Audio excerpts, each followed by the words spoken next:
Bismillahirrahmanirrahim. Assalamualaikum warahmatullahi wabarakatuh.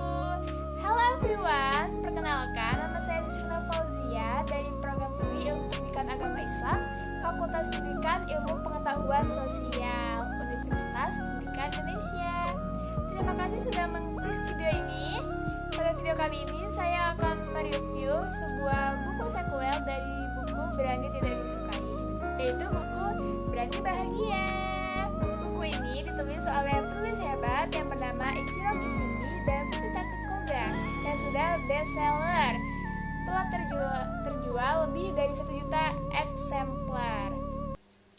Nah, alasan saya memilih buku ini karena covernya sangat menarik, yang berwarna putih dan tulisan Berani Bahagia. Ada emot smile-nya juga. Kunci kebahagiaan adalah diri Anda sendiri. Dari judulnya aja kita bertanya-tanya nih, emang ada orang yang takut bahagia ya? Jadi kita pastinya harus hidup bahagia ya teman-teman, jangan sedih-sedih mulu. Nah, untuk fokus bukunya ada banyak, ada 5. Saya di sini akan membahas fokus buku tentang mandiri, di mana tujuan pendidikan itu adalah kemandirian. Nah, pendidik adalah konselor adalah pendidik, dan konseling adalah pendidikan ulang. Jadi pendidik dan konselor itu memiliki fungsi yang sama ya teman-teman, yaitu mendidik. Teman-teman, sebuah kelas diibaratkan sebagai negara yang demokratis ya dalam buku ini. Buku ini juga mengantarkan kita kepada dialog antara seorang pemuda dan seorang filsuf, di mana pemuda ini adalah seorang guru yang mendatangi lagi filsuf setelah menerapkan teori psikologi Adlerian. Dalam buku pertama, pemuda ini mengakui bahwa beliau sudah paham ya bahwa teori-teori di dalam psikologi Adlerian ini sangatlah menarik dan sangat membuka hati para pembacanya. Tetapi dalam buku kedua ini akan dikupas lebih dalam tentang bagaimana cara menerapkan dari teori-teori yang ada di bab pertama. Di buku ini juga membuka bagaimana cara menemukan kebahagiaan sejati. Dalam sebuah kelas yang diibaratkan sebagai negara demokratis itu, seorang murid diibaratkan sebagai seorang rakyat, dan guru bukanlah seorang presiden yang dipilih oleh rakyatnya. Jadi seorang guru dan murid juga memiliki kedudukan yang sama teman-teman, tapi beda fungsinya. Untuk itu, ketika ada kenakalan murid yang membuat gurunya marah, guru sebenarnya tidak boleh memberikan suatu hukuman ataupun pujian, karena hukuman di sini akan menimbulkan kompetisi antara sang muridnya. Dan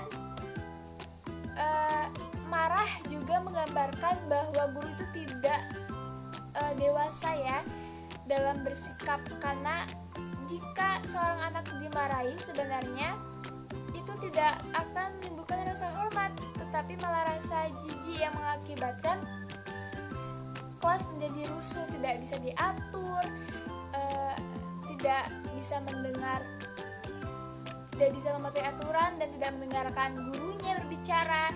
Itu disebabkan oleh tadi rasa hormat yang tidak terjalin di antara kedua belah pihak, antara guru dan muridnya.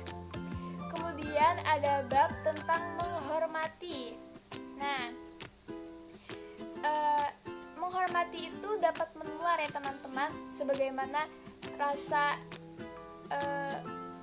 keberanian yang ditumbuhkan oleh gurunya kepada muridnya, itu dengan menerima apa adanya muridnya, tidak menjudge anak muridnya harus nilainya tinggi, harus berprestasi. Itu akan menekan sang muridnya, karena murid itu memiliki keperbedaannya masing-masing, dan itu harus guru terima dengan sebaik-baiknya. Kemudian ada bab tentang manusia itu tidak ada yang sempurna. Ketika bayi lahir, bayi itu juga tidak berdaya ya.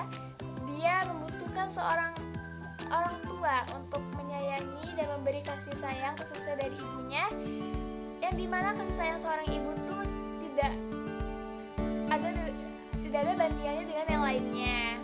Nah, ketika seorang bayi itu beranjak menjadi anak, menjadi dewasa ya, di masa dewasa ini kita sudah harus lepas dari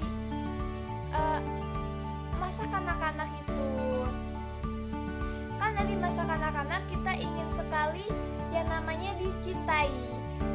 Dari konsep dicintai itu, ketika dewasa kita harus belajar mencintai.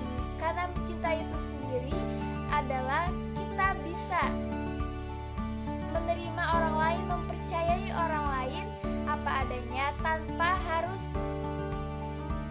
menerima dicintai dari orang lain. Jadi kadang-kadang kita tuh hidup terbelenggu dalam diri yang harus dicintai. Padahal itu salah ya teman-teman.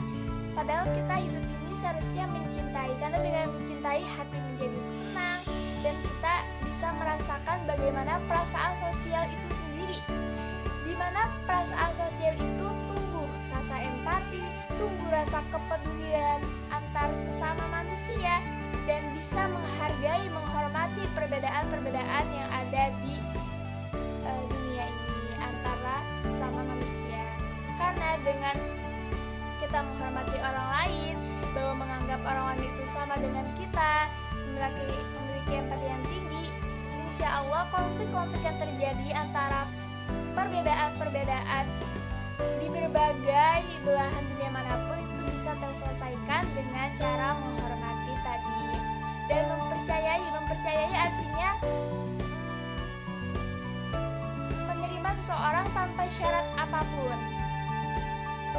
Jadi dengan yakin dan percaya itu berbeda. Keyakinan itu menerima dengan syarat, kalau percaya itu menerima tanpa syarat teman-teman. Jadi dengan kita percaya dan cinta, kita akan menumbuhkan rasa kebahagiaan sejati dalam diri kita. Mungkin sekian video dari saya. Untuk ratingnya saya memberi 9/10 karena dari versi digitalnya ada beberapa dialog yang keliru antara pemuda dan filsufnya. Jadi kita bingung ya, ini bagian dialog si pemuda atau sebelumnya. Tapi untuk keseluruhan dari bahasa, terus tema-tema yang dibahas ini sangat-sangatlah bermanfaat bagi kita sebagai manusia. Terima kasih sudah menonton video ini sampai akhir. Sampai jumpa di lain video. Mohon maaf bila ada salah kata. Wassalamualaikum warahmatullahi wabarakatuh.